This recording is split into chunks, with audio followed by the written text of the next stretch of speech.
আমি শুরু করে দিচ্ছি, বাকিরা জয়েন করবে। Okay, so Priyadarshini, thank you very much. তোমার গল্প শুনতে শুনতে আমি রেফারেন্স করেছিলাম মুম্বাইয়ের ব্যাপারে, my experience of getting stuck in Mumbai. Hello Sucharita, আজকে সেটা নিয়ে গল্প বলবো। মানে ওই যে getting stuck in an office for almost 5 days,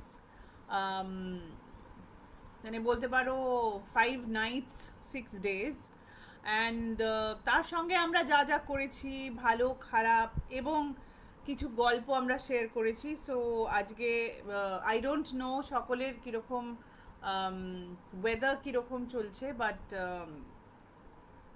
আমাদের এখানে মোস্টলি রেনি ওয়েদার, মানে অল্প অল্প ঝিরঝির করে বৃষ্টি পড়ছে আবার পড়ছে না। So it's a very good evening আজকে গল্প বলার জন্যে। Aishi, thank you, I am so happy যে তুমি আর তোমার মা দেখছো, and thank you for your compliment. Anyway, saying that, let me start. So 2005 সালে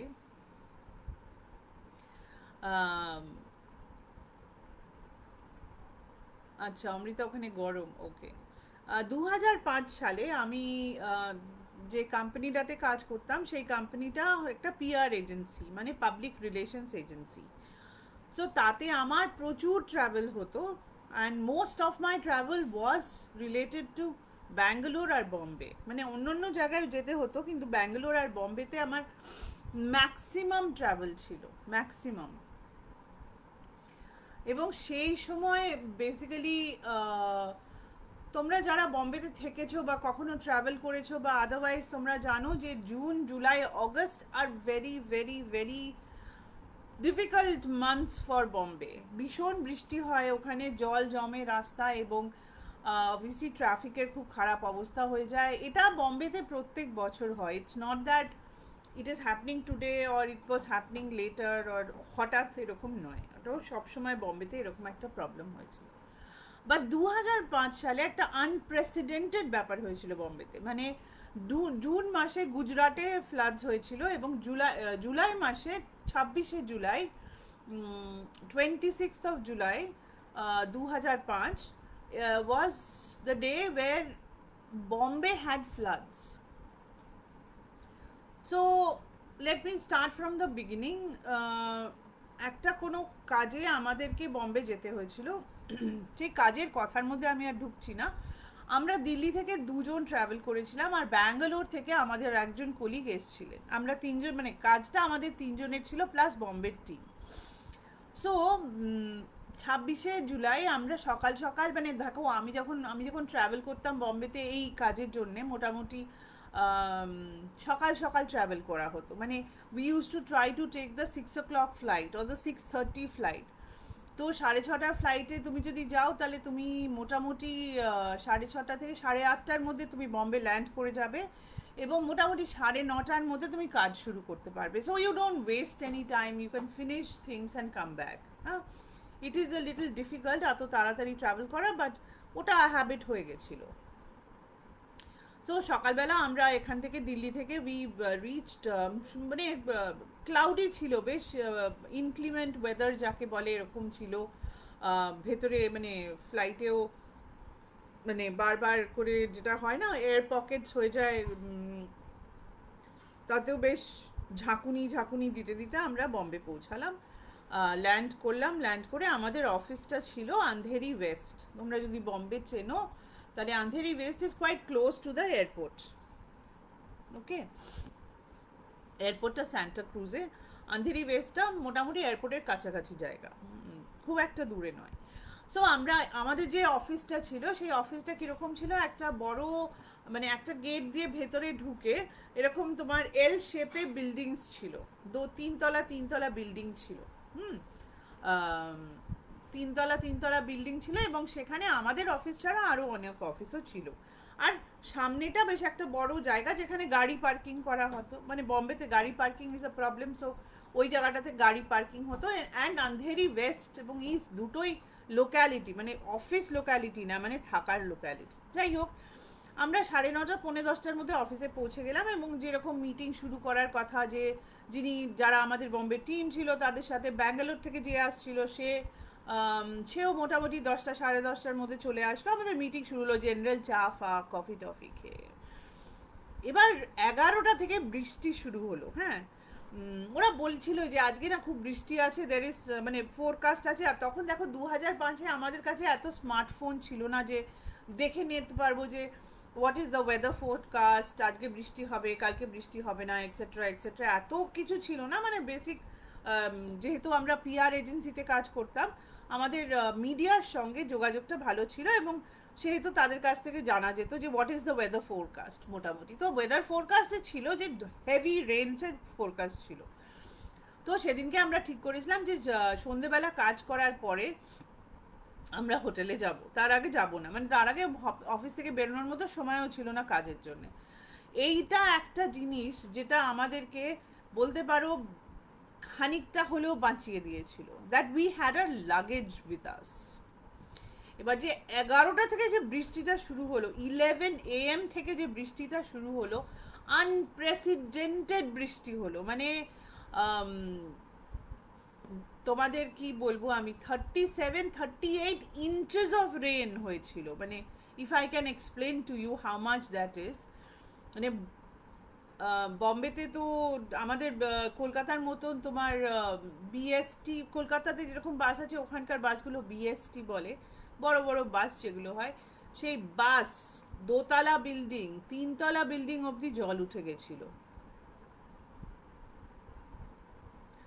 না দেরি হয়নি গীতাদি, সবে শুরু করেছি। Thank you Indrani.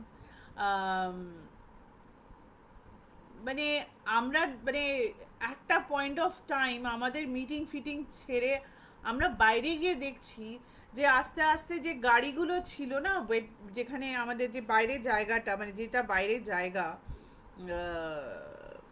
যেখানে তোমার গাড়ি পার্কিং করার ছিল, গাড়িগুলো ববিং করতে শুরু করেছে, মানে জলে তারা ভেসে উঠতে শুরু করেছে। এবার যাদের গাড়ি ছিল তাদেরও কিছু করার উপায় নেই, কারণ ওই জলের মধ্যে তুমি বেরিয়ে গিয়ে গাড়ি কোথায় নিয়ে যাবে? তোমার গাড়ির অলরেডি ইঞ্জিনের মধ্যে জল ঢুকতে শুরু করেছে, the water was rising at such a level, it was not funny. So first floor, মানে গ্রাউন্ড ফ্লোর যেটা, মানে যেখানে তোমার গাড়ি পার্কিং, সেখানে সেখানে থ্যাঙ্কফুলি কোনো অফিস ছিল না, মানে কোনো বড় অফিস ছিল না। ওই বিল্ডিংটা দেখাশোনা করার জন্য অফিস ছিল, এবং যারা ওখানে বিল্ডিংটা দেখাশোনা করতো তাদের থাকার জায়গা ছিল, সব ডুবে গেল। মানে এটা তোমাদেরকে আমি বলছি, প্রায় বিকেল 5টা 5:30টার মধ্যে আমরা তখন 22 জন অফিসে, যারা বেরিয়েছিল তারা ফিরতে পারেনি, আর যারা ছিল তারা বেরোতে পারেনি। We got stuck in the office. মানে আমরা তখনও ভাবিনি যে 5 দিন আমাদেরকে অফিসে থাকতে হবে, তখন আমরা ভাবছি, মানে তখন জাস্ট ভয় লাগছে যে ইলেকট্রিসিটিটা কেটে যাওয়ার খুব বড় একটা চান্স। মানে সব লাইট ফাইট বন্ধ করে দেওয়া হয়েছে। বললাম তো ওখানে অনেকগুলো অফিস ছিল, আমাদের একা অফিস ছিল না। তারা সকলেই মানে মানে অফিসের একটা পার্টিকুলার জায়গায় তুমি মানে সিঁড়ির কাছে সবাই বেরিয়ে এসছে, লিফটের কাছে বেরিয়ে, লিফট তো বন্ধ হয়ে গেছে কারণ একতলায় তো জল ঢুকে গেছে, সিঁড়ির কাছে এসে সবাই দেখছে যে মানে একতলা থেকে দোতলার সিঁড়ি অবধি জল উঠে গেছে তখন। Everybody was in a panic mode. মানে তখন we had no idea what to do. Phone চলা, মানে মোবাইল ফোন তো যা চলছে চলছে, ল্যান্ডলাইন চলা বন্ধ হয়ে গেছে। ল্যান্ডলাইনে মানে স্ট্যাটিক আওয়াজ আসছে না। তারপরে সন্ধেবেলার দিকে গিয়ে বৃষ্টিটা ধরলো, মানে বলতে পারো ঝমঝম করে যে বৃষ্টিটা পড়ছিল, অ্যারাউন্ড 7:30 8 o'clock-এ গিয়ে বৃষ্টিটা ধরলো, কিন্তু ঝিরঝির ঝিরঝির করে পড়ে যাচ্ছে, মানে জলটা ওই ঝমঝম করে না পড়ে যাচ্ছে। আমাদের তো তখন কি করা যাবে, কিছু করার নেই। We have no idea what is going to happen to us. তো সকলে সেদিনকার রাত্রির মতো তো ওখান থেকে বেরোনোর কোনো জায়গা নেই। সবাই যে ফোন কাজ করছিল তার ফোন থেকে সকলের বাড়িতে ইত্যাদি ইত্যাদি জায়গায় খবর দিয়ে দেওয়া হলো।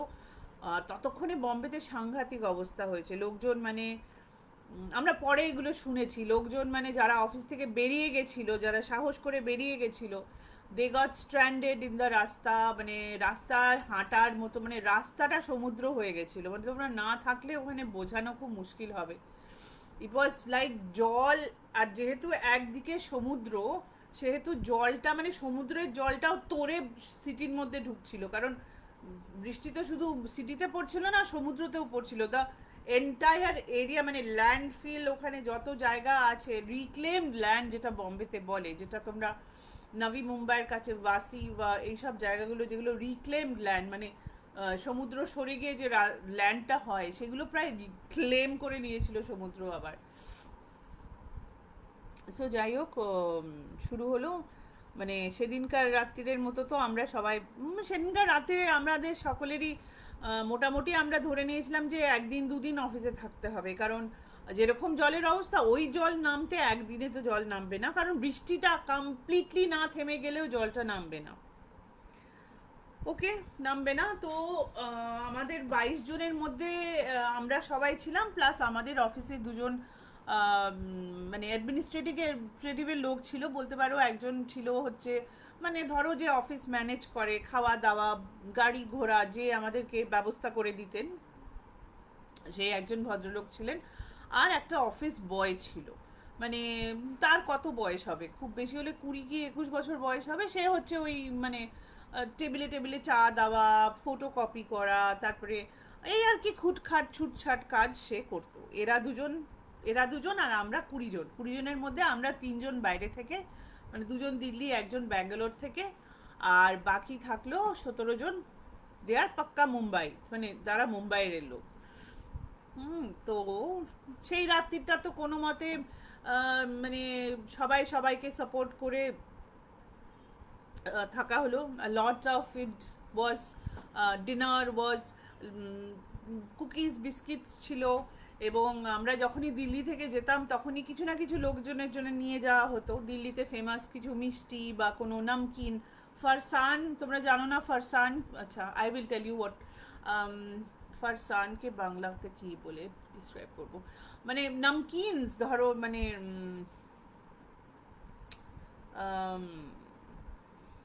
it's very difficult. I don't know. Gathia. I think Gathia is one of the farsan. মানে farsan মানে হচ্ছে নামকিন, অনেক রকমের ডিফারেন্ট কাইন্ড অফ নামকিনস, লাইক তোমার মাটরি বলে একরকম নামকিন পাওয়া যায়, যেটা হচ্ছে তোমার ঠিক কচুরি না, আবার মানে গোল গোল বড় বড় বেশ ক্রিস্পি হয়, নিমকি বলতে পারো, নিমকির সঙ্গে তুলনা করতে পারো। তারপরে তোমার মুরকু বলে একটা জিনিস হয়, যেগুলো তোমার একটু আমাদের গয়না বড়ির মতো দেখতে, বাট ইট ইজ এডিবল, ওরকম ধরনের জিনিস। So we had carried things with us to give to our colleagues. So biscuits বা কুকিজ, এই ফারসান আমরা যা নিয়ে গেছিলাম, আর হচ্ছে তোমার ম্যাগি। পৃথিবীতে যেখানে যাও, মানে পৃথিবীতে না, অ্যাটলিস্ট ইন্ডিয়াতে যেখানে যাও, highest point to the lowest point, your saviour has to be Maggi. Maggi is like a staple.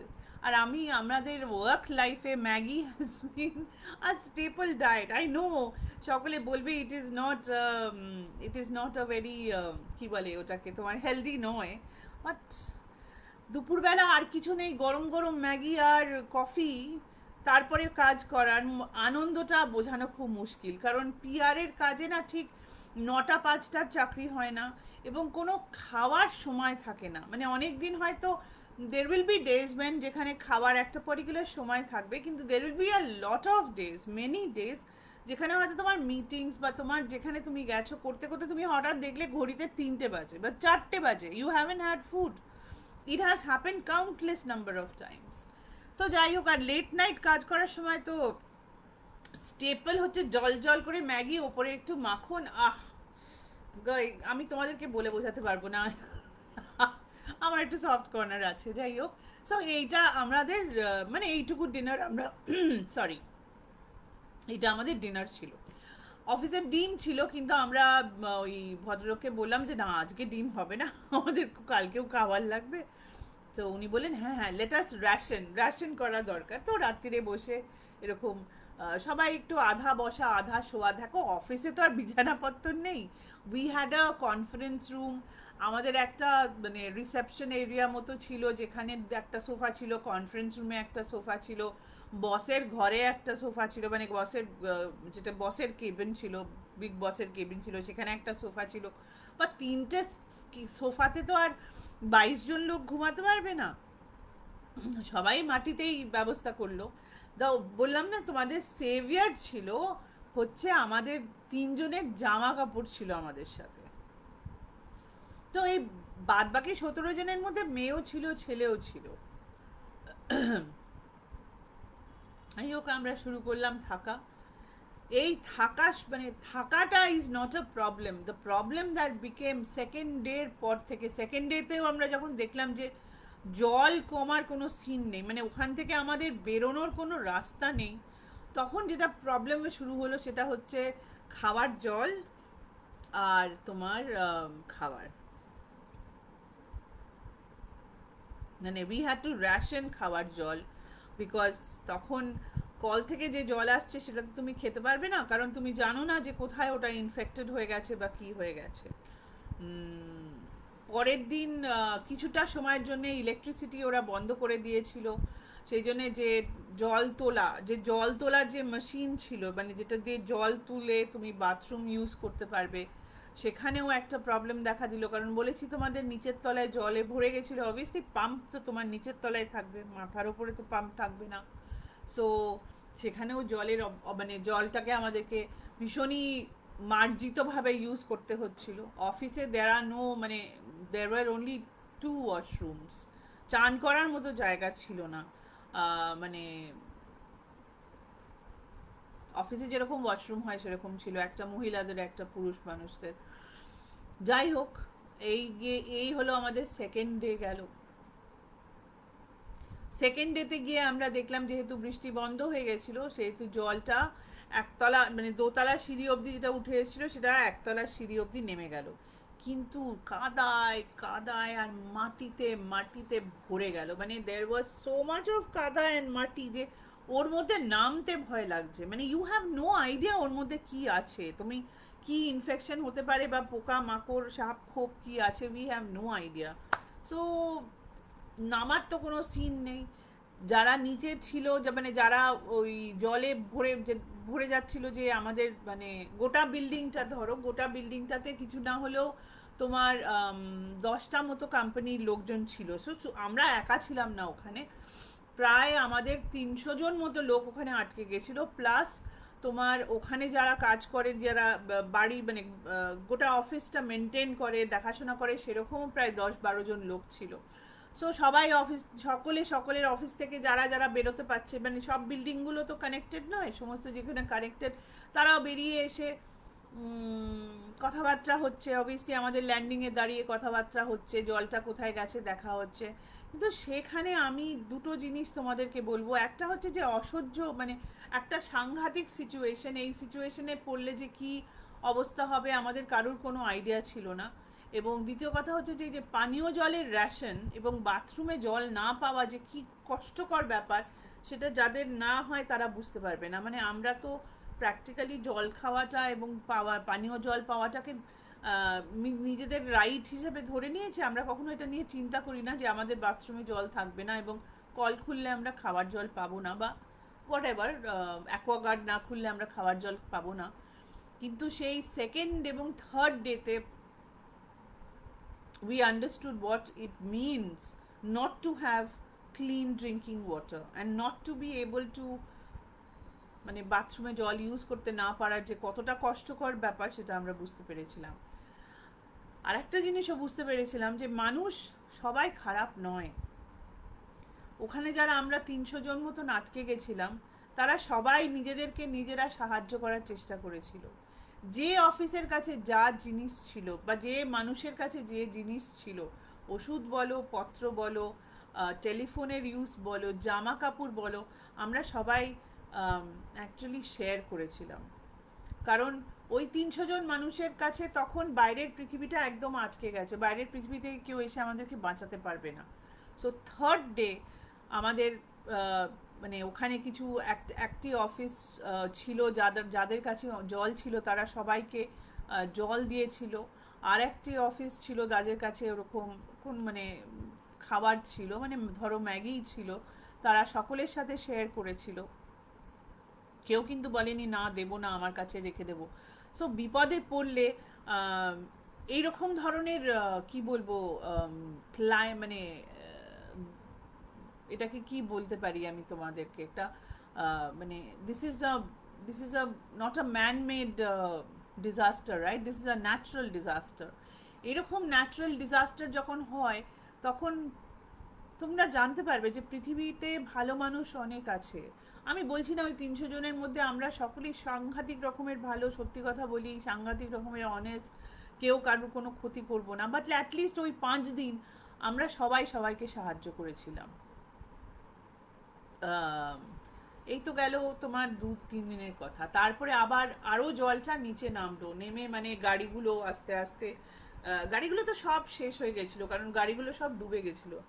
there was not a single car that, মানে বলতে পারো না, there was not a single car যে ডুবে যায়নি। মানে যাদের যাদের গাড়ি ছিল তাদের যে কত খরচা হয়েছে তোমরা নিশ্চয়ই বুঝতে পারছো, যে গোটা গাড়ি যদি জলে ভিজে 2-3 দিন থাকে সেই গাড়ির কি অবস্থা হয়, মানে সেই গাড়ি আর গাড়ি থাকে না। যাই হোক, সেটা নেমে যাবার পরে ওখানকার মানে আমাদের যে অফিসের যিনি অ্যাডমিনিস্ট্রেশনের যিনি ম্যানেজার ছিলেন এবং যে ছেলেটি ছিল, এবং অফিসের আরও 2-3 জন মানে যারা বম্বেতে থাকে তারা মিলে বাইরে বেরোলো। ওই মানে আমরা তো ভয়ে ছিলাম, মানে অন্যান্য অফিসের লোকজনও বাইরে বেরোলো যে কোনো দোকান টোকান খুলেছে কিনা, কারণ এবার সকলের রেশন শেষ হতে শুরু করেছে। মানুষজন, আর আমরা কেন কাদাতে নামিনি তোমরা যদি জিজ্ঞেস করো, তার কারণ হচ্ছে যে তখন তোমাদের তখন তোমাদের বলেছি যে আমাদের জলের অবস্থা খুব খারাপ। একবার যদি তুমি কাদাতে পা দাও, তারপরে সেই পা ধোয়ার মতনও জল নেই, অ্যাটলিস্ট যতক্ষণ না পাম্পটা ঠিক হচ্ছে এবং যতক্ষণ না জলটা তুলতে পারছে। সো ওরা মানে সত্যি কথা বলবো, ওরা প্রাণের ওপরে গিয়ে যতটা পেরেছে, পাম্পের থেকে মানে পাম্পের ঘরের থেকে যখন জলটা বেরিয়ে গেছে, পুরো ইলেকট্রিসিটি লাইন ফাইন তো সব গেছিলো, সেই লোক ডেকে ডাকার চেষ্টা করেছে, যখন পারেনি তখন ওদের বালতি করে জল এনে এনে সবাইকে দিয়েছে। দেখো, পয়সা কড়ি দিতে কোনো অসুবিধা নেই কাউকে, কিন্তু যদি বালতি না থাকে অতগুলো, কোথা থেকে সে বালতি করে জল নিয়ে আসবে? মানে ইট ওয়াজ ক্রেজি। অবভিয়াসলি একটা জামা কাপড় 2-3 দিন করে আমাদেরকে পরে থাকতে হয়েছে, কারণ সেখানে তো জামা কাপড় মানে ধরো আমরা 3 দিন থাকবো বলে রেডি হয়ে গেছিলাম, সেই জন্য মানে there was no bags of clothes. এবং ওখানে আমার ফিমেল কলিগস 2জন যারা ছিল তাদেরও তো জামা কাপড় দরকার হবে, তারাও তো একই রকম জামা কাপড় পরে আছে, সবাই তো এক জামা কাপড় পরে সারাদিন থাকতে পারবে না। সো এরকমভাবে ভাগাভাগি করে আমরা সবার নিজেদের মধ্যে করে নিয়েছিলাম, কিন্তু পাম্পটা চালার খুব দরকার। সো যাই হোক, সো এইসব করে টোরে থার্ড 4th ডেটে তোমার মুম্বাই গভর্নমেন্ট, মুম্বাই না তখন বম্বে বা মুম্বাই যাই বলো, মহারাষ্ট্র গভর্নমেন্টের লোকজন ঢুকলো, তারা কিছু জিনিসপত্র নিয়ে এসেছিল, প্লাস পাশাপাশি বাড়িতে যত লোকজন ছিল না তারাও এসে খোঁজ নিয়ে গেছে যে আপনাদের কিছু লাগবে কিনা, আমরা রান্না করে দেবো কিনা। It was so nice, it was like, আমি বলে বোঝাতে পারবো না যে আমাদের তখন কীরকম অবস্থা। মানে dal bhat is good enough for us, we have run out of Maggi, cookies, farsan, everything. মানে চা কফিও নেই প্র্যাকটিক্যালি, বলছি তো জল নেই, চা কফি কোথা থেকে থাকবে। যাই হোক, 4 দিনের দিন এইসব জিনিস এলো, গভর্নমেন্ট থেকে কিছু লোক এসে আমাদেরকে জল দিয়ে গেল, কিছু খাবার জিনিস দিয়ে গেল, জামা কাপড় লাগবে কিনা জিজ্ঞেস করে গেল।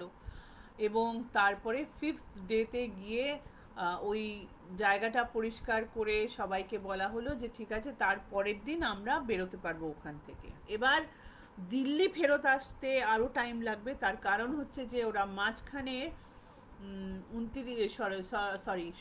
26 তারিখে এয়ারপোর্ট বন্ধ হয়ে গেছিলো, 29 তারিখে ওরা এয়ারপোর্ট খোলার চেষ্টা করেছিল, বাট 2টো প্লেন স্কিড করে যায় ল্যান্ডিং এবং টেক অফের সময়, সেই জন্য এয়ারপোর্ট আবার বন্ধ হয়ে যায়।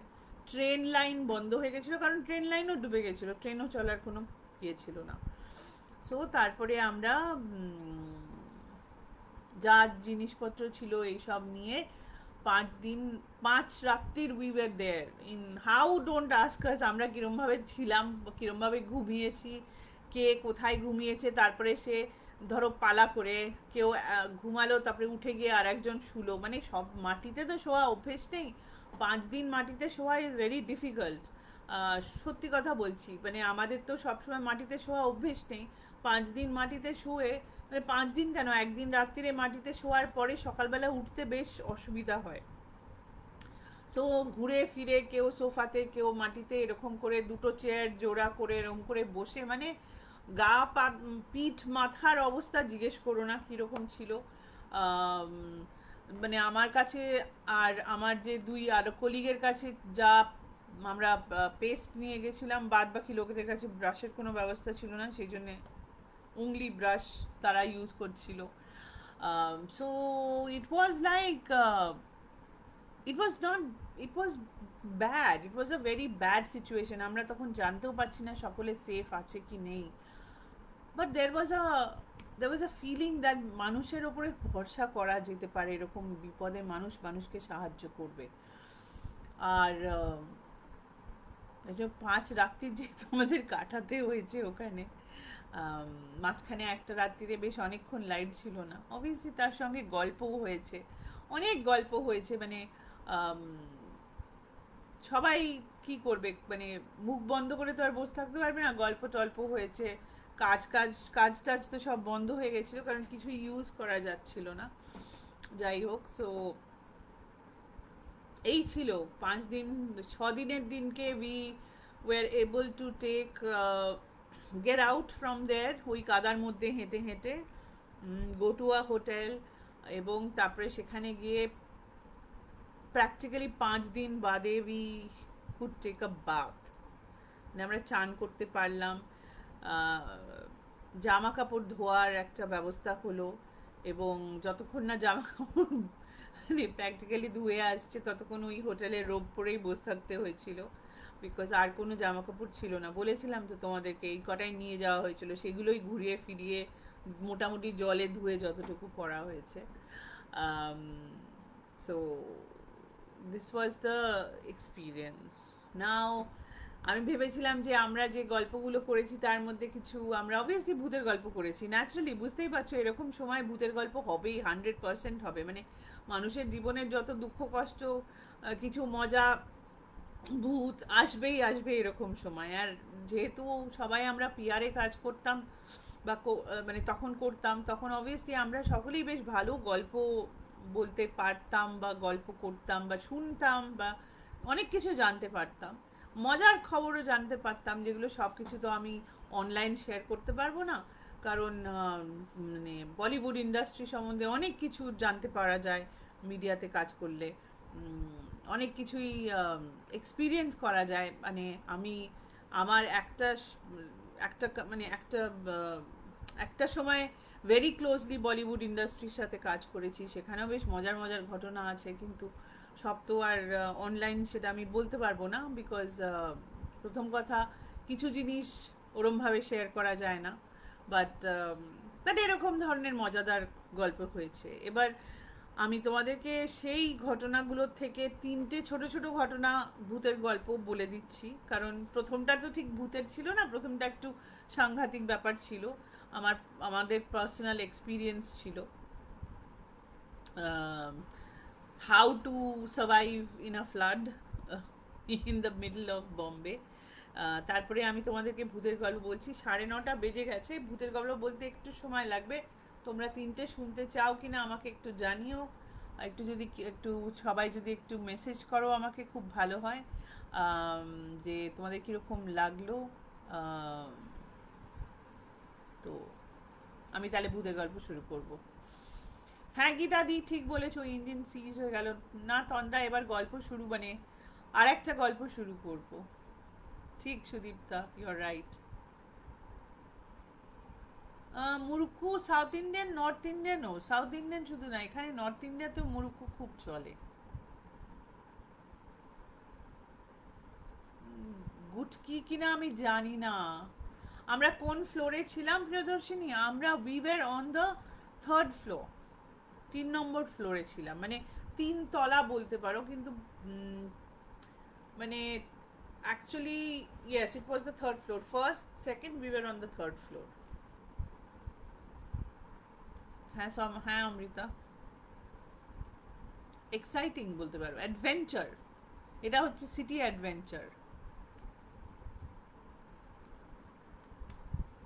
উই ওয়ান্ট ভূত দিদি বলেছে, বলো বলো, ওকে বলছি।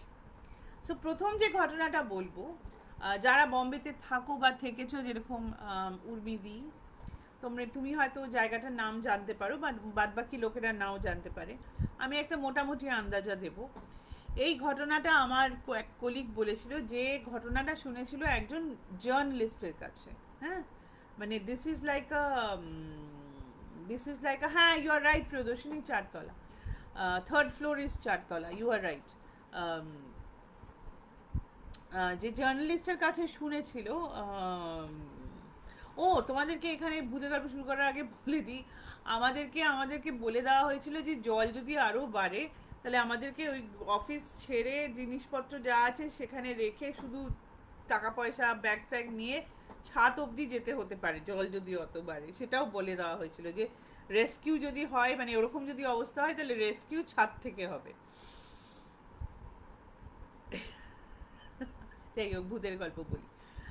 তো আমার যে কলিগ এই ঘটনাটা বলেছিল, সেই ঘটনাটা একজন জার্নালিস্ট, যিনি বেশ মানে বলতে পারো very well known journalist, at least সবাই নাও জানতে পারে। ওনার নাম হচ্ছে স্যার মার্ক ম্যানুয়াল বলে। উনি অনেক জায়গায় কাজ করেছেন, টাইমস অফ ইন্ডিয়াতে কাজ করেছেন, তারপরে হচ্ছে তোমার ফার্স্ট পোস্টে কাজ, ফ্রি প্রেস জার্নালে কাজ করেছেন, mid day, Dainik Bhaskar, afternoon, অনেক জায়গায় কাজ করেছেন। উনি খুব ভালো লেখেন। হ্যাঁ, তো ওনার পার্সোনাল এক্সপিরিয়েন্স এটা শোনা আমার কলিগের কাছে, কারণ আমার কলিগের সাথে মার্ক ম্যানুয়ালের খুব মানে বন্ধুত্ব ছিল, এবং এই গল্পটা উনি অন্য জায়গায়ও পাবলিশ করেছেন, এরকম না যে আমরাই বলছি। এবার মার্ক ম্যানুয়াল অবভিয়াসলি বুঝতেই পারছো, যখন বয়স কম ছিল, এটা 1992 সালের ওনার সাথে ঘটনা। উনি তখন obviously his a young man, right? 1992 সালে হিজ এ ইয়াং ম্যান, মানে ওই আর কি মোটামুটি আপকামিং ইয়াং ম্যান একজন। বাইকে করে সারা বম্বে ঘুরে বেড়ান এবং খুব ভালো গল্প লেখেন বা স্টোরি করেন বা ইন্টারভিউ করেন ইত্যাদি ইত্যাদি। তো এই সময় মানে ভূতে কোনো বিশ্বাস ছিল না, মানে তখন I don't think he did believe in the super natural. মানে উনি বলেছেন যে আমার একটা রেসপেক্ট ছিল, যেটা আমি জানি না, সেটা আমি কমপ্লিটলি উড়িয়ে দিতে চাই না, কিন্তু আমি যেটা দেখিনি সেটাকে আমি কি করে বিশ্বাস করব।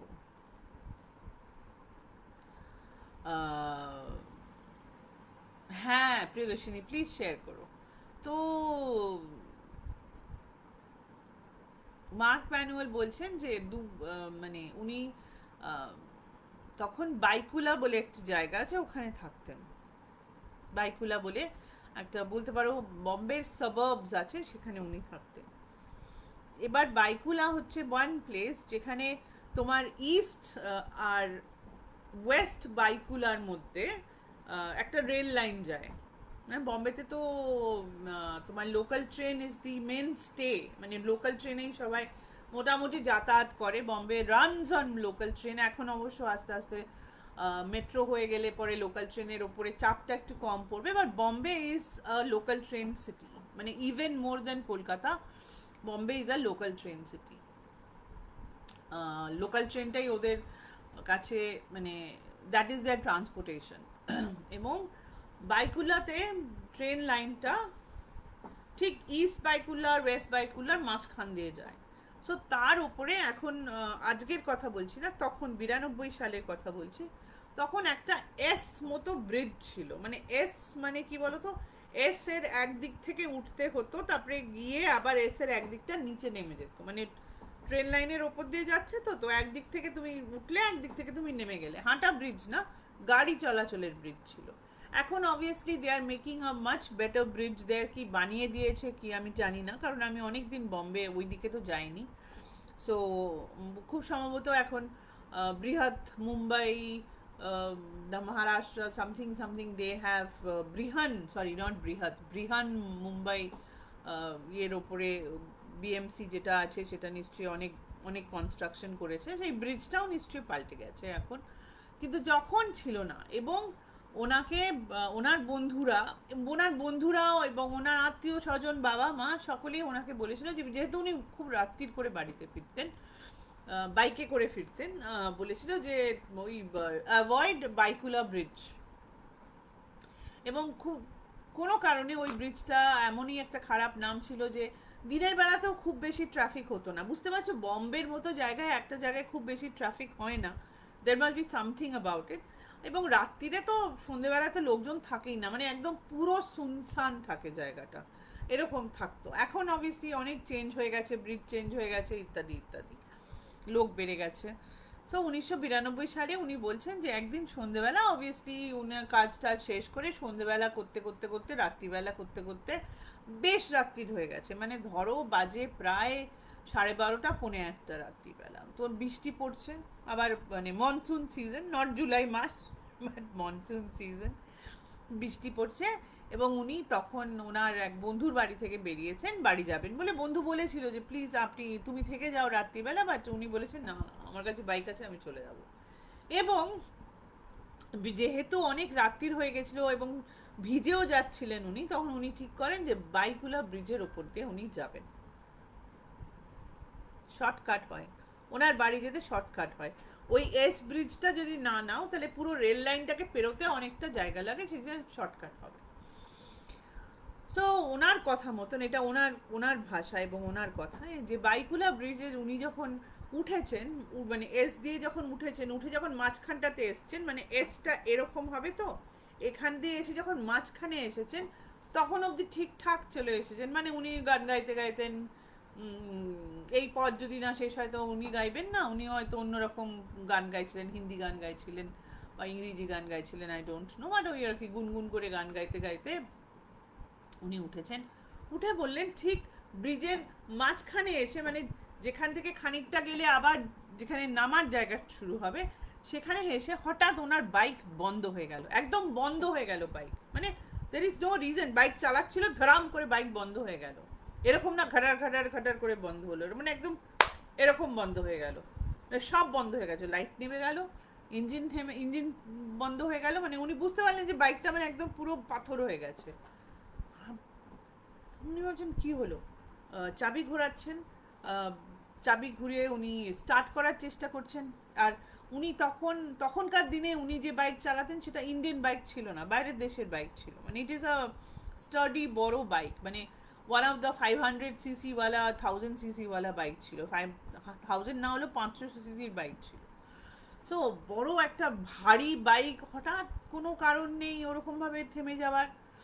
তখন উনি বললেন যে বাইকটা যখন থেমে গেল, হঠাৎ আমার মনে হলো যে আশেপাশে কোনো রকম আওয়াজ হচ্ছে না, মানে কিরকম যেন আমার আশেপাশে একটা সব কিছু যেন, মানে হাওয়ারও তো একটা আওয়াজ হয়, মানে there is an ambient sound, তোমরা এখন বাইরে গেলে একটু পাতা নড়া, একটু হাওয়া বা একটু মানে রাত্রির একটা আলো এবং আওয়াজ হয়, কোনো আওয়াজ নেই। বৃষ্টি পড়ছে কিন্তু ভুলে যেও না, বৃষ্টির আওয়াজ থাকে, বৃষ্টির একটা ডিস্টিংক্ট আওয়াজ থাকে, জোরে পড়ুক আস্তে পড়ুক একটা আওয়াজ থাকে, উনি বৃষ্টির আওয়াজ শুনতে পাচ্ছেন না।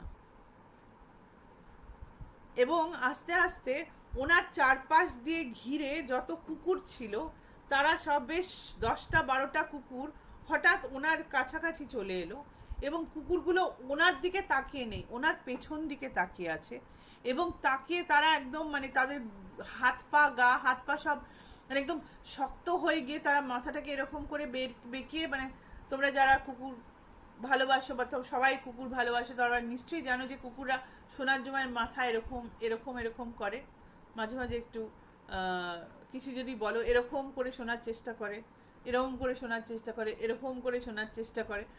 তো কুকুরগুলো সব ওরকম স্টিফ হয়ে গিয়ে মাথাটাকে বেঁকিয়ে কিছু শোনার চেষ্টা করছে, আর ঠিক ওনার পেছনে দাঁড়িয়ে আছে। কোনো কুকুর কিন্তু ওনার দিকে তাকিয়ে নেই। এটা হচ্ছে রাত্রির 1:15 সময় উনি দেখছেন। ঘড়ির কাঁটায় তখন 1:15, 1:15, কিন্তু কোনো আওয়াজ শুনতে পাচ্ছেন না। বৃষ্টি পড়ছে, তার আওয়াজ শুনতে পাচ্ছেন না। সব দিকটা মানে যাকে বলে একদম নিস্তব্ধ, যেটাকে বলে সেরকম একটা ব্যাপার। এবং ওনার পুরো গায়ে যত লোম ছিল এবং পিঠের এইসব জায়গায় লোম খাড়া হয়ে গেছে, মানে উনি জানেন ওনার পেছনে কেউ আছে বা কিছু একটা আছে, কিন্তু উনি বলছেন যে আমি তাকাবো না, মানে আমার নিজেকে আমি কিভাবে যে কন্ট্রোল করেছি তাকাবো না সে আমি নিজে জানি। কারণ আমাকে কেউ বলার চেষ্টা করছে যে পেছনে ফিরে যদি আমি তাকাই আজকে রাত্রিরের আমার বাঁচার কোনো সিন নেই। এবার কি হলো, কুকুরগুলো তাকাতে তাকাতে হঠাৎ চিৎকার করতে শুরু করলো, মানে ভো ভো করে চিৎকার করতে শুরু করলো না, গ গ করতে শুরু করলো না, কুকুররা যেরকম কাঁদে সেরকম কাঁদতে শুরু করলো। দে স্টার্টেড হাউলিং, উ করে একটা অদ্ভুত সাইন, মানে চিৎকার করে কুকুররা, অদ্ভুত একটা আওয়াজ বার করে, সেরকম করতে শুরু করলো। উনি বললেন যে আমার মনে হলো যে এবার মানে আমি ওখানেই অজ্ঞান হয়ে পড়ে যাব, আমি এই এত বড় বাইক নিয়ে কিছু করতে পারবো না। কিন্তু যত সাহস ছিল বলতে পারো, ওনার যত সাহস ছিল, আর মানে যা উনি ভগবান হিসাবে যাই মানতেন সেই নাম করে উনি করলেন কি, বাইকের দুদিকে পা দিয়ে বাইকটাকে ঠেলে ঠেলে ঠেলে ঠেলে ওই যেখানে নামবে সেই অবধি নিতে চললো। উনি যখন যাচ্ছেন তখন কুকুরগুলো কিন্তু ওনার সাথে ওরকম মানে ওরকম করুণ গলায় কাঁদতে কাঁদতে কাঁদতে কাঁদতে ওর সঙ্গে আসছে। মিরাকিউলাসলি, অদ্ভুতভাবে, যখন উনি এস বেন্ডটা ক্রস করে ঠিক নিচের দিকে যাবেন, বাইকটা হঠাৎ নিজে থেকে শুরু হয়ে গেল। কুকুররা কান্না বন্ধ করে দিল এবং উনি মনে হলো হঠাৎ সব কিছু শুনতে পাচ্ছেন। ঝনঝন করে বৃষ্টি পড়ছে, উনি একদম পুরো ভিজে গেছেন, সেটাও খেয়াল করেননি, ভিজে গেছেন। এবং উনি বাড়ি আর কিছু চিন্তা না করে বাইকে বসে বাড়ি মানে মানে বলতে পারো প্র্যাকটিক্যালি বাড়ি যাব এরকম একটা ব্যাপার করে বাড়ি চলে এলেন। বাড়ি চলে আসার পরে উনি প্রচণ্ড অসুস্থ হয়ে পড়েছিলেন, ওনার হাই ফিভার, এবং প্রায় দিন 15 উনি বিছানা ছেড়ে উঠতে পারেননি।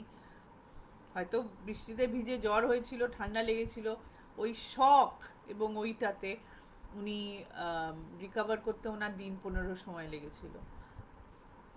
তারপরে উনি বলেছেন যে যতই রাত্রির হোক, যতই আমার দেরি হোক, আমি ওই ব্রিজে আর কোনোদিন যাইনি।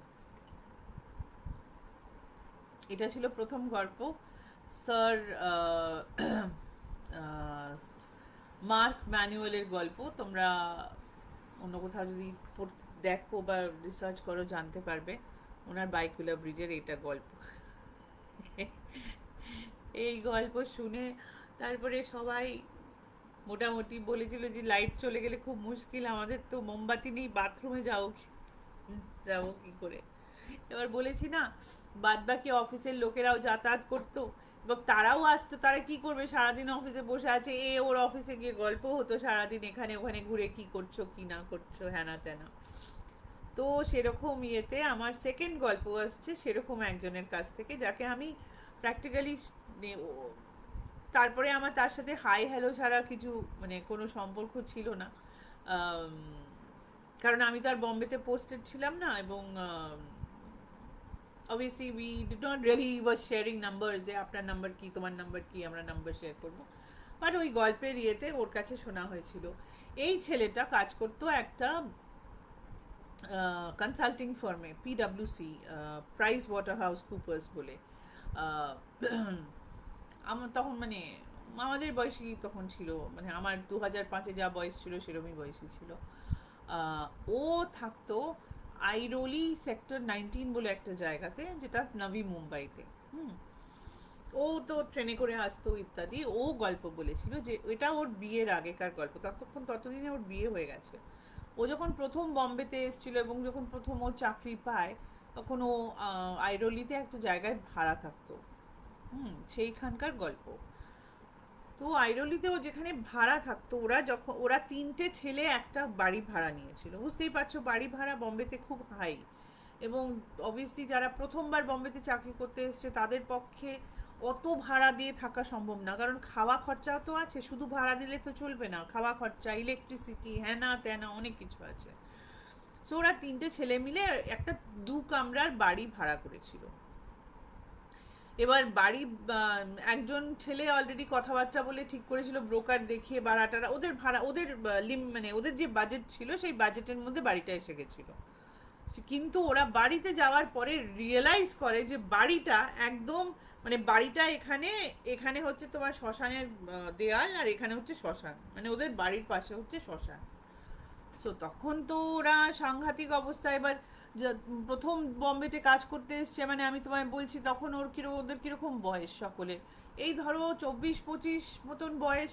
এবার 24-25 বছর বয়সের ছেলেরা ঠিক ভয় পেতে চায় না, প্রথম বাড়ি থেকে বেরিয়েছে, চাকরি করতে এসছে, তো ভয় পেতে চায় না, কিন্তু ভয়ও লাগছে, কারণ শ্মশানের পাশে থাকাটা তো, বলছি না আমি কোনো খারাপ জিনিস, হয়তো খারাপ নয়, কিন্তু একটা একটা মনের ব্যাপার আছে, মানে ঠিক আমরা মানে তোমরা কি কেউ মেনে নিতে পারবে আমি জানি না। আমি অনেক সময় ভাবি যে কলকাতা যে তোমার পার্ক স্ট্রিটে যে সেমেট্রিটা আছে,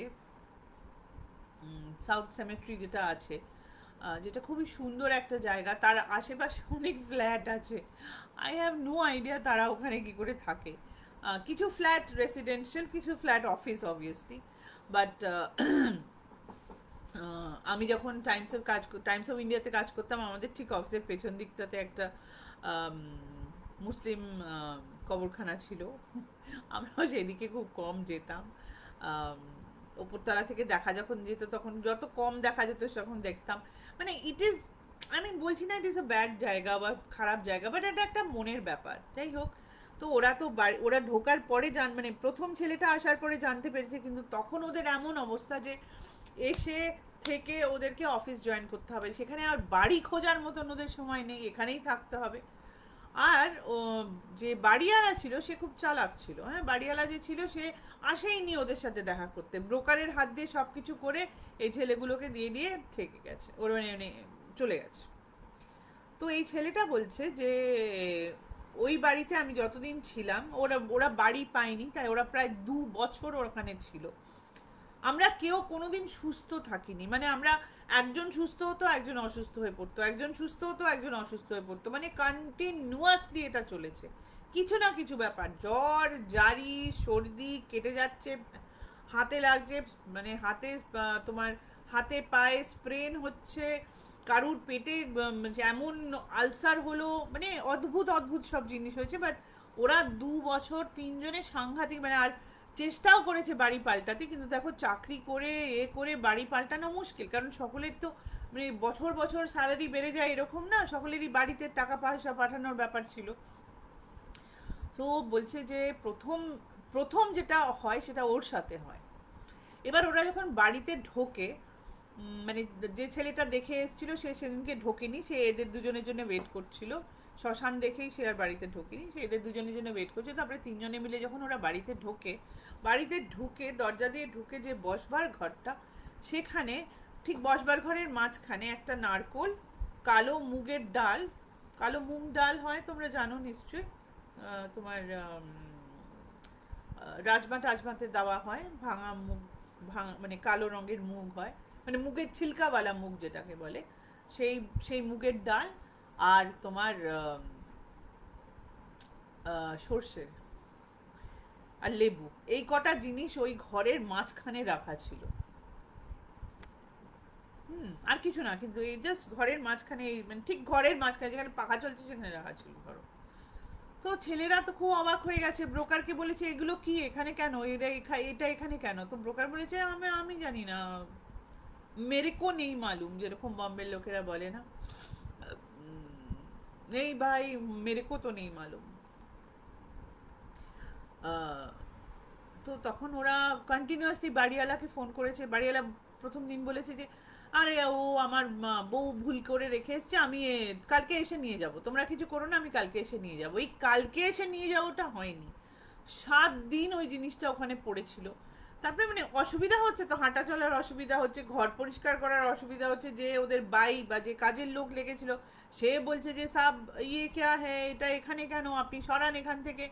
বলছে তুমি সরাও, বলছে না না না এইসব জিনিসই আমি হাত দেবো না, তোমার বাড়িতে আমরা তাহলে কাজ করবো না। তো ও বুঝতেই পারছো যে তিনটে ছেলের সঙ্গে মানে তিনটে ছেলে যদি থাকে, ব্যাচেলাররা যদি থাকে, কাজের লোকেরাও তাদের একটু, তাদের সাথে একটু ঝামেলা করে, মানে একটু they take a little advantage. মেয়েরা থাকলে অতটা অ্যাডভান্টেজ নিতে পারে না।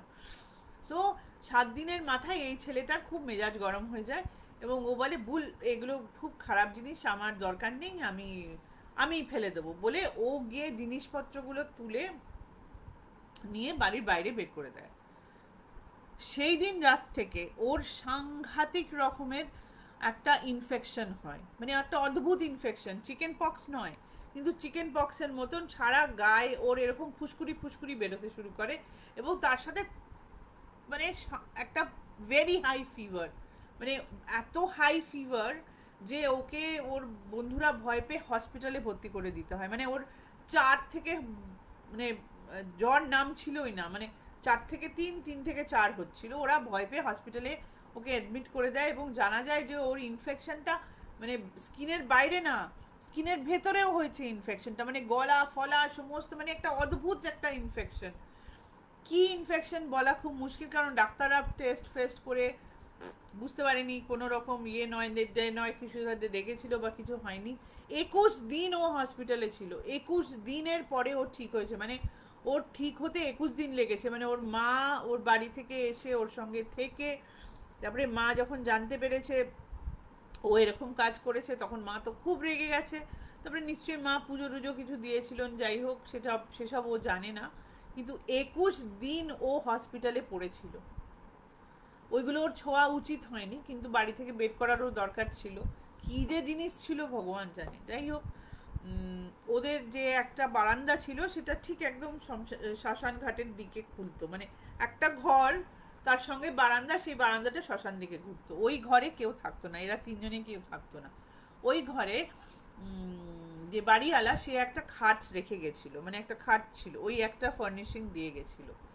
কিন্তু ওরা বলেছে যে ওই খাটে যদি কেউ ঘুমাতো, সকালে ঘুমাও, দুপুরে ঘুমাও, রাত্রিরে ঘুমাও, সন্ধেবেলা ঘুমাও, তুমি সাংঘাতিক রকমের তোমার মানে বাজে স্বপ্ন দেখে তুমি উঠে পড়বে। মানে এত নাইটমেয়ার্স হতো ওখানে শুলে, মানে অদ্ভুত ব্যাপার, অদ্ভুত নাইটমেয়ার্স হতো যে তুমি মানে ঘুমের, তুমি একদম ঘেমে নিয়ে ঘুম থেকে উঠে পড়তে। মানে কেউ ওই ঘরে আর শুতো না, ওরা তিনজনেই একটা ঘরে শুতো, ব্যাস ওই দিকে ওরা যেতই না, ওই বারান্দাটা যেতই না।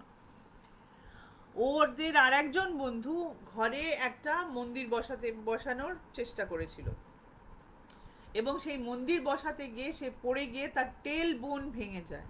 সে আজ পর্যন্ত মাটিতে ঠিক মতন বসতে পারে না, কারণ তার ওই ইনজুরির পরে। সেই মন্দির বসাতেও ওদের প্রচুর ঝামেলা হয়েছিল, মানে ভগবানের পুজো করাতেও প্রচুর ঝামেলা হয়েছিল। যাই হোক, এইসব নিয়ে ওরা মানে প্রত্যেক দিনই প্রায় ওরা চেষ্টা করে বাড়ি ছাড়ার, কিন্তু ছাড়তে পারেনি। 2 বছর ওদেরকে ওখানে থাকতে হয়েছিল। আর ওরা তিনজনে ঠিক করেছিল যে ওরা বাড়ি একসাথে ছাড়বে যদি ছাড়তে হয়, কেউ কাউকে ছেড়ে চলে যাবে না, যাতে অন্য একজন অসুবিধায় না পড়ে যায়। এই এরকম বাড়ি ছাড়ার মানে এই যখন ওদের বাড়িটা ছাড়ার কথা ঠিক হয়ে গেছে, ফাইনাল হয়ে গেছে, ওরা বাড়ি ছেড়ে দেবে, সেদিনকে রাত্রিরে সব কিছু প্যাকিং ফ্যাকিং করে পরের দিন ওরা চলে যাবে। তো ওদের মধ্যে যে একটু একটু মানে একটু ডাকাবুকো টাইপের একজন যে ছিল, সে বলেছে যে আরে চলে তো যাচ্ছি, একবার ওই খাটটাতে শুয়ে নি, অসুবিধা নেই। ওই ওই বারান্দাতে দাঁড়িয়ে ও সিগারেট টিগারেটও খেত, মানে ওর একটু সাহস বেশি ছিল, কিন্তু অতও সাহস ছিল না যে ওখানে ঘুমায়। কিন্তু সেদিনকে রাত্রিরে ওর কি মনে হলো যে ওখানে ঘুমাবে। আর দ্বিতীয় কথা, ওরা বলেছে ওরা বাড়ির লাইট কোনো সময় বন্ধ করতো না, মানে দিনের বেলা করতো কিন্তু সন্ধেবেলা বাড়িতে ঢুকে ওরা সব লাইট জ্বালিয়ে রাখতো, মানে ওরা রাত্রিরেও লাইট জ্বালিয়ে ঘুমাতো, কেউ লাইট বন্ধ করতো না। তো লাইট মানে ও ভেবেছিল যে শোবো তাড়াতাড়ি, এরাও তো আছে, অসুবিধা নেই, এই নেই। তো পরের দিন সকালবেলা ও বলছে যে আমি উঠে এসে দেখছি যে ও এসে যে ওদের যে হলটা ছিল, যেটা ওদের বসার খাবার ঘর ছিল, সেখানে কুচু কুচু মানে কুচি মুচি মেরে সোফার ওপরে ঘুমাচ্ছে। তখন ওকে তুলে বলি যে কিরে তুই এখানে ঘুমাচ্ছিস কেন, তুই তো বীর হনুমানের মতন গিয়ে ইয়ে করবি, ওই ঘরে শুবি বলেছিলি। বললো হ্যাঁ আমি শুয়েছিলাম, কিন্তু মাঝরাত্রিরে আহ, আমাকে কেউ দুটো থাপ্পড় মেরেছে। বলছি কি, তোরা এসেছিলি? বললো না, আমরা ওই ঘরে ঢুকি না। বললো হ্যাঁ, আমি রাত্রিবেলা দুটো ঠাঁটিয়ে থাপ্পড় খেয়েছি, তারপরে আমি ওখান থেকে উঠে এখানে চলে এসেছি। এর থেকে বেশি ওদের সাথে কিছু হয়নি, এবং ওরা ওই বাড়ি ছেড়ে দেওয়ার পরে সকলেই প্র্যাকটিক্যালি নতুন ভালো চাকরি পেয়েছে। আর ওদের এরকম দৈহিক অসুবিধা বা বলতে পারো মেডিকেল প্রবলেম হয়নি। মানে মেডিকেল প্রবলেম আমাদের সকলের ছোটোখাটো হয়, কিন্তু কন্টিনিউয়াস মেডিকেল প্রবলেম হয়নি। ওরা এখনও দে আর স্টিল ইন টাচ, ওরা তিনজনে এখনও মানে এখনও বলতে কি, আমি যখন গল্পটা শুনেছি তখনও দে ওয়ার ইন টাচ, এবং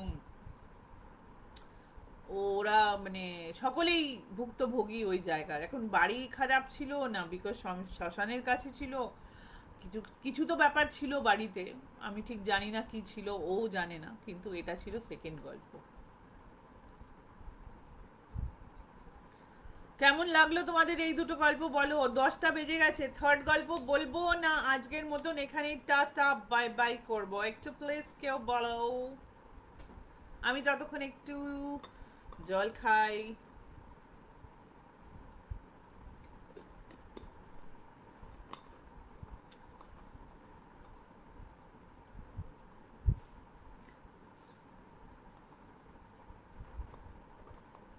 অমৃতা বলছে প্লিজ আর একটা হোক।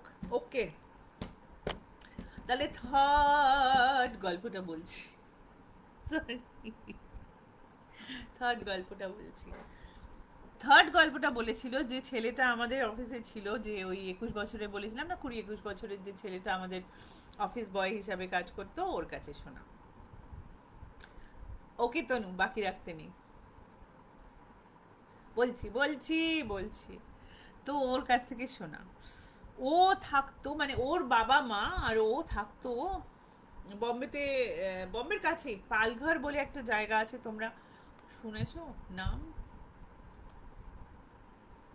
যদি না শুনে থাকো তাহলে পরে শুনে নাও। পালঘর বলে একটা জায়গা আছে তোমার বম্বের কাছে, একটু বম্বে থেকে বেশ খানিকটা দূরে, মানে ধরো প্রায় 3-3.5 ঘন্টা লাগে বম্বে থেকে যেতে, মুম্বাই থেকে, মুম্বাই থেকে যেতে।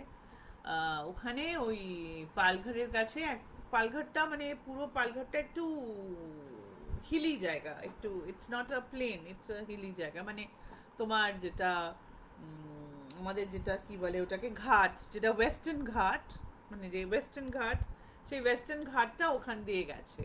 সো ওটা একটু হিলি জায়গা। ওখানে একটা জায়গায় ওই জায়গাটাকে মানে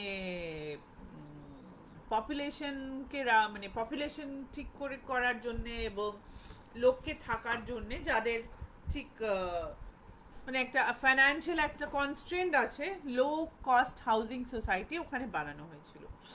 এবার দিল্লিতে আমাদের একজন খুব ফেমাস, বা দিল্লিতে কেন ইন্ডিয়াতে আমাদের খুব একজন ফেমাস আর্কিটেক্ট আছেন বা ছিলেন, রাজ রেওয়াল বলে।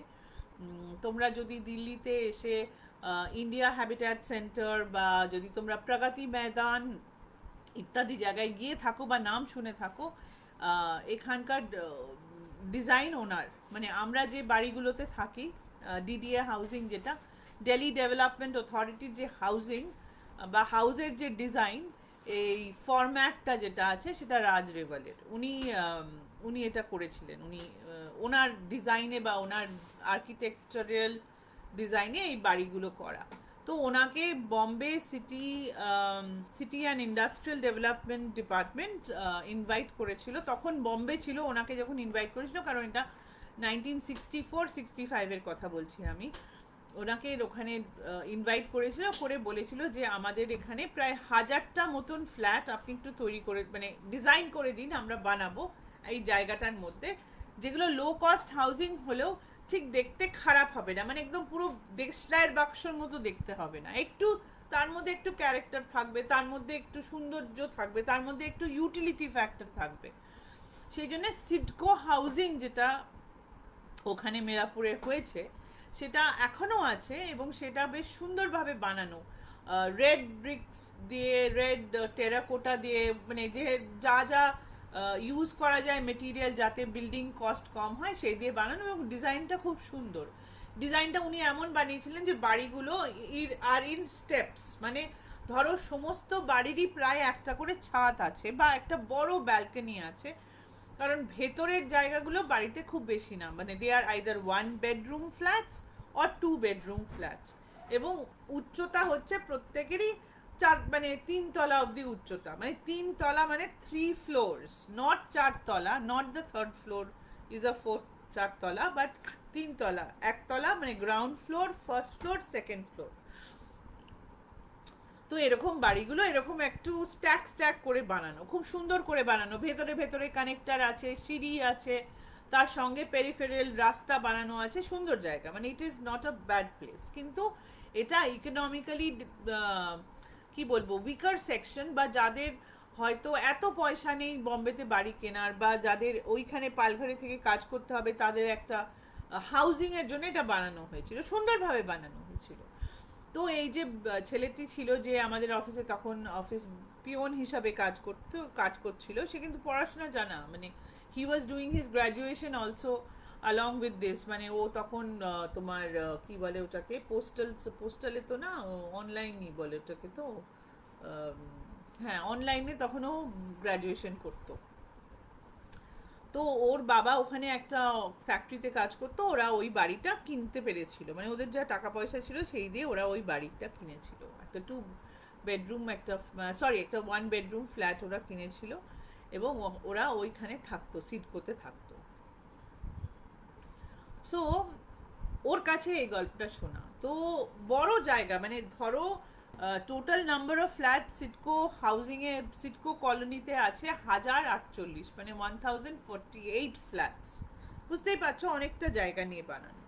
এবার একটা পার্টিকুলার বিল্ডিংয়ের গল্প এটা, সেই বিল্ডিংয়ের অবভিয়াসলি সেই বিল্ডিংয়ের কাছে এরা থাকতো না, কিন্তু বিল্ডিংটা ওরা চিনতো। সো সেই বিল্ডিংয়ে দোতলাতে, মানে ওপরের সব থেকে ওপরের তলাতে একজন ভদ্র মহিলা মারা যান আগুনে পুড়ে। এবার তাকে মারা হয়েছিল না তিনি নিজে আত্মহত্যা করেছিলেন, এই ঘটনাটা বা এই গল্পটা বা এর পেছনে কি আছে সেটা ও জানতো না, ও তখন অনেকটাই ছোট। তো ও জাস্ট জানতো যে এই ভদ্রমহিলার এরকম হয়েছে, ওখানে সবাই সবাইকে মোটামুটি চিনতো। সো এরকম হয়েছে, এবং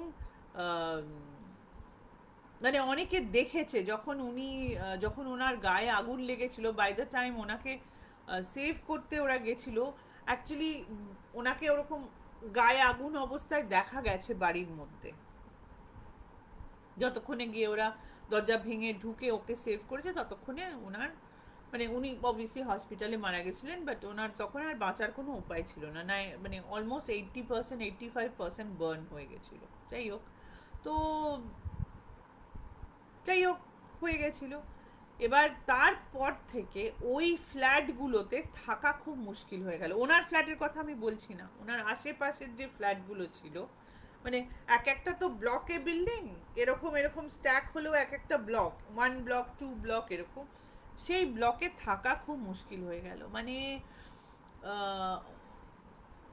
প্রথম প্রথম লোকজন অতটা ইয়ে করেনি, অতটা সিরিয়াসলি নেয়নি, কিন্তু মানে সারা জায়গায় একটা পোড়া গন্ধ। আর বিশ্বাস করো, তোমরা নিশ্চয়ই জানো যে কাগজ পোড়ানো এবং একজন মানুষ পোড়ার গন্ধর মধ্যে তফাৎ আছে একটা, ওই গন্ধটা একটা অন্যরকম একটা ব্যাপার, অন্যরকম একটা গন্ধ, সেই গন্ধ সারা জায়গায় মানে ছড়িয়ে পড়ছে, মানে কোনো সময় এত জোরে, মানে এত গন্ধ হচ্ছে যে ওরা নিঃশ্বাস নিতে পর্যন্ত পাচ্ছে না, মানে ফ্ল্যাট থেকে বেরিয়ে এসে দেখছে যে সত্যি সত্যি কোথাও আগুন লেগে গেছে, এবং সকলেরই মনে হচ্ছে যে আশেপাশে কেউ ঘুরে বেড়াচ্ছে, কানে কানে কেউ কথা বলার চেষ্টা করছে, কোনো একটা অদ্ভুত ব্যাপার।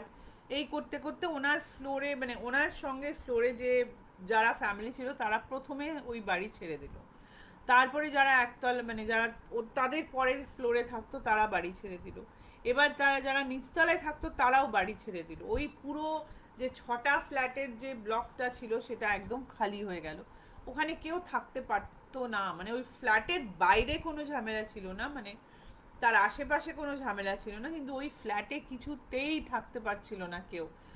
মানে যারা অ্যাকচুয়ালি বাড়ি কিনেছিল তারাই থাকতে পারলো না। তারপরে তারা আহ, সেটাকে রেনোভেট করার চেষ্টা করে। ওনার ফ্ল্যাটে তো কেউ হাতই দেয়নি, ওনার ফ্ল্যাটে তো আজ পর্যন্ত ও মানে আজ পর্যন্ত বলতে পারবো না, কিন্তু ও বলেছিল যে ওই ওনার ফ্ল্যাটে ঢোকার মতন কারোর ক্ষমতা নেই। কেউ ওই ফ্ল্যাটে হাত দিতেও পারে না, হাত দিলে তার কিছু না কিছু খারাপ হয়।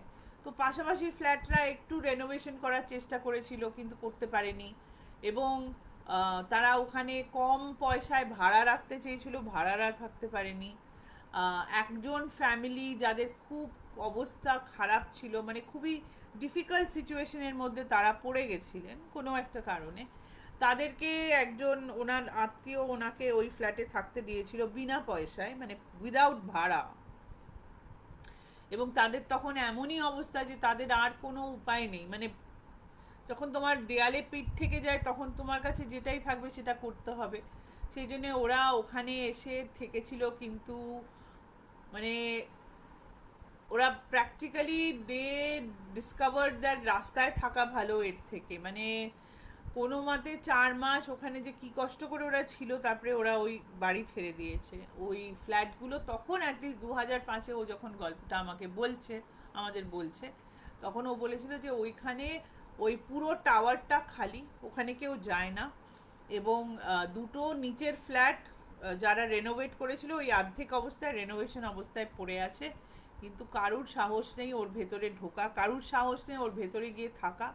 এবং আস্তে আস্তে আস্তে আস্তে অবভিয়াসলি গল্পটা ছড়িয়ে পড়েছিল, সেই জন্য কেউই ওর ওখানে ফ্ল্যাট কেনারও চেষ্টা করছো না। মানে মানে প্র্যাকটিক্যালি ওরা জলের দামে ফ্ল্যাট বিক্রি করতে চেয়েছিল, কিন্তু বিক্রি হয়নি। এবং এখন তার কি অবস্থা I don't know, but I know CIDCO flats এখনও আছে। সেখানে কোনো পুজো পাঠ করে ঠিক হয়েছে কিনা আমি জানি না, বাট এটা ওর চাইল্ডহুড মেমোরি থেকে ও একটা গল্প বলেছিল। আর যিনি যাদের মানে যারা ওখানে ছিল, মানে বলেছি না যাদের খুবই খারাপ অবস্থা হয়েছিল, যাদের ওখানে 4 মাস খুব কষ্ট করে থাকতে হয়েছিল, তারা এই ছেলেটার কাইন্ড অফ আত্মীয়, মানে কিরমভাবে একটা লতায় পতায় ওদের আত্মীয়তা ছিল। তো সেই জন্য ও ফার্স্ট হ্যান্ড ওদের কাছ থেকে শুনতে পেরেছিল যে এক নম্বর হচ্ছে যে গোটা মানে বাড়িটা মানে বাড়ির মানে বাড়িটা বলছে ওই বিল্ডিংটাতে ঢুকলেই একটা সাংঘাতিক রকমের ওই মানে বার্ন, একটা ফ্ল্যাশ বার্নিং একটা দুর্গন্ধ সবসময় পাওয়া যায়। এবং তারপরে ঘরের মধ্যে তুমি কোনো জিনিস ঠিকঠাক রাখতে পারবে না, রান্নাঘর থেকে জিনিসপত্র পড়ে যাচ্ছে। এবং খুব তাড়াতাড়ি ওখানে মানে ইলেকট্রিসিটির প্রবলেম হতো, মানে ধরো আমাদের যেরকম ফিউজ উড়ে যায় বা কোনো ইলেকট্রিক মানে শর্ট সার্কিট হয়ে যায়, শর্ট সার্কিট হয়ে যেত। এবং একবার তো যে ভদ্রমহিলা ছিলেন ওনার আঁচলে কোনো কারণে কোথাও থেকে একটু আগুন লেগে গেছিল, মানে সেটা I don't no Y, but উনি তখন মানে থ্যাঙ্কফুলি ওনার হাজব্যান্ড ছিল সঙ্গে সঙ্গে সেটাকে ইয়ে করে দিয়েছে। বাচ্চাগুলো একা একা থাকতে ভয় পেত। আর সবসময় মনে হতো যে কারা যেন ফিস ফিস ফিস ফিস ফিস ফিস করে কথা বলছে, বাড়ি ওদের বাড়ির মধ্যেই মনে হতো। কারণ ওরা ওই গোটা বিল্ডিংয়ে একা একটা ফ্ল্যাটে ছিল, মানে ওরা গোটা বিল্ডিং মানে 6টা ফ্ল্যাটের মধ্যে একটা মাত্র ফ্ল্যাটে ওরা ছিল। তো ওরা মানে তখন মানে খুবই কষ্টে ছিল, সেই জন্য মুখ বন্ধ করে ভগবানের নাম নিয়ে যা করার করে ওরা ওই ফ্ল্যাটে 4 মাসের পরে ওরা কষ্ট সৃষ্টে ওখান থেকে বেরিয়ে গেছিলো। মানে যার ফ্ল্যাট ছিল তা ওদেরকে ওখানে থাকতেই দিয়েছিল, কোনো অসুবিধা ছিল না। এই ছিল আমার বম্বেতে 5 দিন অফিসে বন্দি থাকার সময় কিছু মজাদার মজাদার মজাদার তো বলবো না, বেশ ভয়ের ভূতের গল্প, যেগুলো আমরা নিজেরাই শেয়ার করেছিলাম, নিজেরাই ভয় পেয়েছিলাম, কিন্তু কিছু মানে টাইম কেটেছিল এরকমভাবে।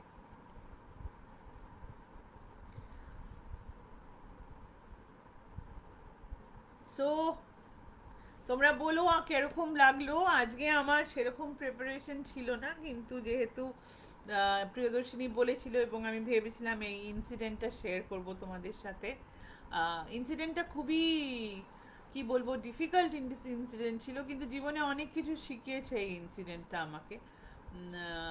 অনেকটা আজকে আমি যা তা হওয়ার কারণ আমার লাইফের যতগুলো ইনসিডেন্ট হয়েছে তার আমি প্রত্যেকটার কাছ থেকে কিছু না কিছু শিখেছি, কিছু না কিছু জেনেছি, এবং আমি খুব গ্রেটফুল যে এরকম ইনসিডেন্ট আমার সাথে হয়েছে, নয়তো হয়তো লাইফটাকে এত কাছ থেকে এত এত আপ ক্লোজ অ্যান্ড পার্সোনাল হয়তো দেখতে পারতাম না।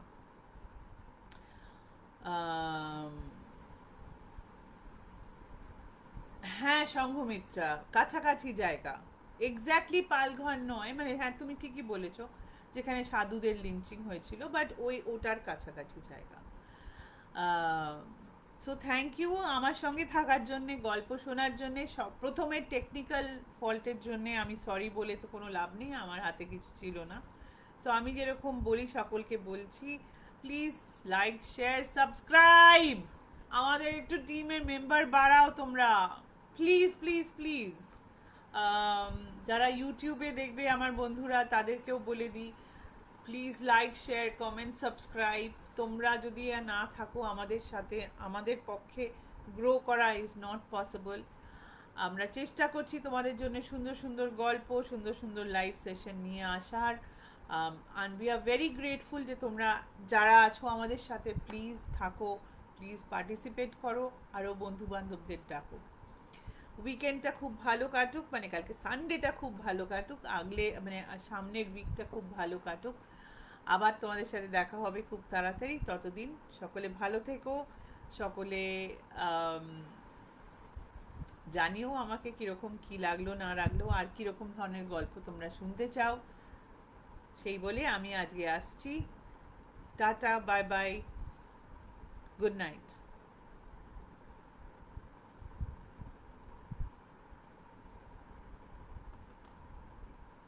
Please subscribe to our channel Hana Tales.